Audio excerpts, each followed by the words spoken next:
В прошлой передаче «Коми инкогнито» мы уже говорили о первых жителях Верхней Усы. Полноправными хозяевами здесь были немцы-оленеводы. Со временем обширные оленьи пастбища привлекли в эти места коми-иженцев. Сначала они приезжали сюда на промыслы, потом начали ставить дома. Первыми жителями этих мест были братья Хозяиновы из Иженского села Мохча. Петр, два Ивана и Симон. Село назвали в честь своего отца Петра Семеновича. Наши места были и остаются богатыми рыбой, пушниной, куропаткой. Через какое-то время к первым жителям переехали родственники-оленеводы. Село росло. Первые коми пришли в эти края в 1871 году, а узнали об их поселении только спустя 26 лет. Дьякон, занимавшийся переписью населения, в районе одного из притоков Печоры, реки Усы, совершенно неожиданно для себя наткнулся на целую деревню Болбан. О существовании населенного пункта до этого дня никому не было известно. Здесь оказалось 16 дворов коми, в 4 из них жили самоеды.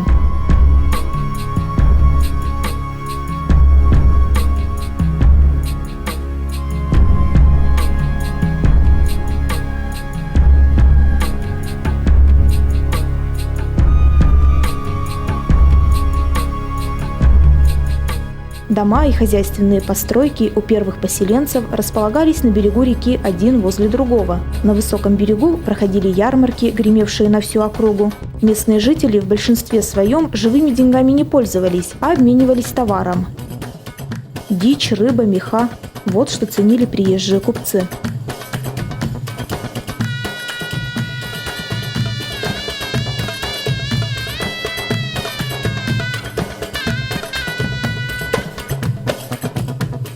Мой отец говорил на ижемском диалекте.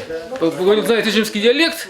Вот. Но это здесь тоже говорит на ижемском диалекте. И поэтому, где он точно был после войны, точнее, во время эвакуации и после войны, я точно не знаю. Потому что он поступал, мой отец, как бы из северных районов. Не то из Ижмы, не то вот откуда-то отсюда. Вот. А вернулся уже после училища, уже в Сыктывкар. Потому что семья переехала в Сыктывкар. То есть как бы он в 17 лет уехал откуда-то отсюда, вот из этих районов. Вот. А вернулся уже в Сыктывкар. И поэтому как бы связи стали потеряны. Но мой дед, то есть его отец, как бы еще долго продолжал работать где-то вот здесь. Вот. То есть семья у него была в Сыктывкаре, а сам он где-то здесь работал, так и работал. И вот и вышел на пенсию отсюда. Вот где он работал, я не знаю. Вот, видите, вот корней своих не помним. А кем он был? Директором оленеводческого хозяйства какого-то, по-моему. Вот. По крайней мере, когда он наездами был в Сыктывкаре, нас баловали, так сказать, оленями языками, так сказать, балыком, в смысле, строганиной, вот это с детства помню просто. А так очень такие смутные воспоминания о деде, потому что я его практически не видел, потому что он все время был здесь. Незнакомая фамилия Ремезов. Незнакомая, да? Незнакомая. Но если бы, в документах нету про него. Понятно. Если бы он здесь был, вот, так сказать, было бы что-то уже осталось, да. Значит не здесь. Нет, наверное. Вот. Значит, это было в Ижме. Издавна местные умельцы Петруни сами изготавливали все охотничьи и рыболовные снасти. Всю необходимую для кочевой жизни одежду и утварь не завозили, а также готовили сами. Одним из таких мастеров был Евстафий Алексеевич Кустышев. Жил он в Петруне очень давно, но легенды о нем ходят до сих пор. Жил здесь оленевод Куштышев. Называли его почему-то Чолкун. Он сделал из оленьих рогов и костей часы. Вот, у нас в музее есть детали этих часов. Шли они точно. Еще есть ножны.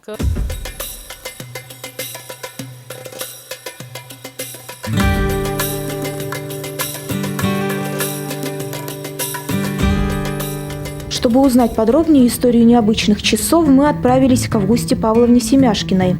Оказывается, мастер-оленевод Кустышев был прадедом ее супруга. Из рассказа женщины мы узнали, что Евстафий Алексеевич был человеком зажиточным, так как мастер был отменный. Кроме часов вырезал Евстафий много чего, будь то шахматы или посуда. Держал большое стадо оленей, но в смутные 30-е годы семью раскулачили. Вот тогда и пропали без следа большинство поделок мастера. Он был мастером на все руки, а еще подымался на один пик Уральских гор. Гора-то зовется Сана-Из. 3 дня подымался. С собой взял только немного хлеба и ружье. Забрался на самый верх и увидел озеро. Вода хрустальная. По этой горе оленеводы определяли погоду. Если на макушке облако, то выходить в дорогу нельзя. Сгинешь в пургу. Еще одним знаменитым и уважаемым на селе человеком был, да и остается, Иван Сорвачев. Его имя долгое время не произносилось вслух – «Кулак, враг народа». Но старожилы помнят Ивана Николаевича как доброго человека, мыслителя и лекаря. Он всегда приходил на помощь односельчанам. Родился и вырос Иван Николаевич далеко от здешних мест, в местечке Тентюково, что под Сыктывкаром. При полярном селе появился в начале 20 века. Построил дом, открыл торговую лавку. Даже сделал первую в этих краях любительскую метеостанцию. Он много ездил по рекам Косью, Роговая и Ачва, вел наблюдения. И однажды пришел к выводу, что обнаружил выходы каменного угля на поверхность.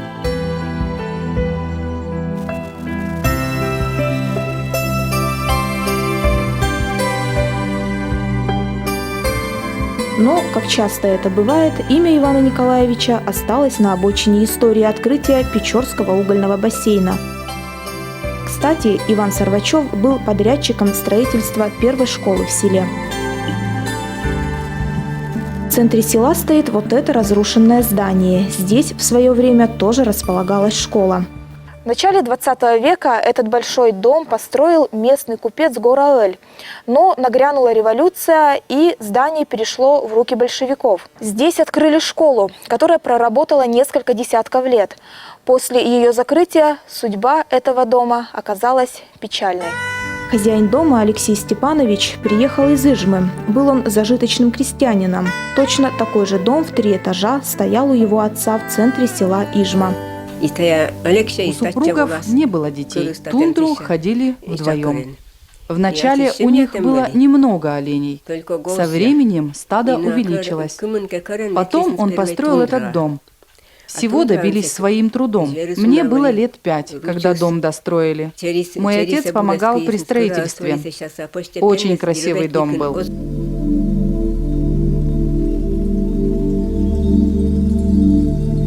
От былой красоты и роскоши деревянного особняка сегодня ничего не осталось. Пожар уничтожил внутреннее убранство.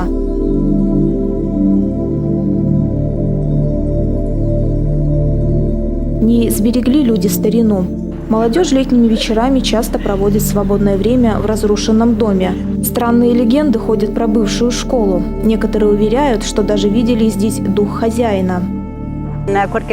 Как-то мой внук сфотографировался на фоне дома. И на карточке в окне силуэт человека с большой бородой. Испугались сильно.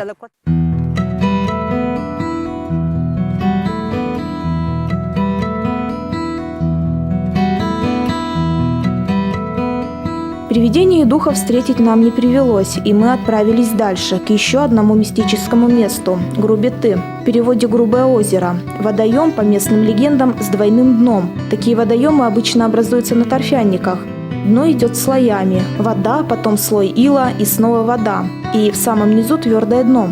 Причем, если до первого дна несколько метров, то сколько до второго, настоящего, никто толком не знает. Подземные источники подпитывают озеро, из-за чего вода всегда холодная. Мало кто решится искупаться в таком водоеме.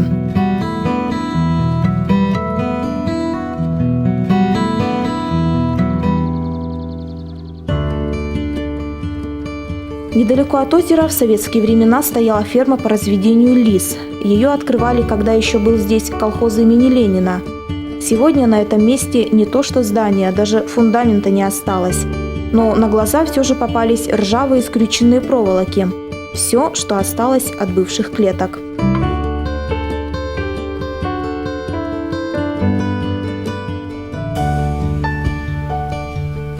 Когда-то, много лет назад, предки нынешних сельчан переехали с Ижмы в эти удивительные места. Не потерялись, не растратили себя.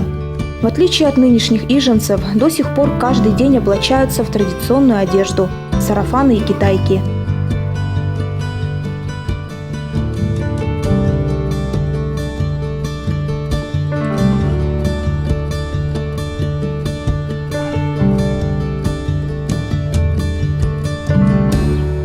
Иногда так бывает, что маленькая диаспора очень прочного этноса сохраняет язык, традиционную культуру и свою особенность даже более ревностно, чем тот народ, что живет на своей исконной земле.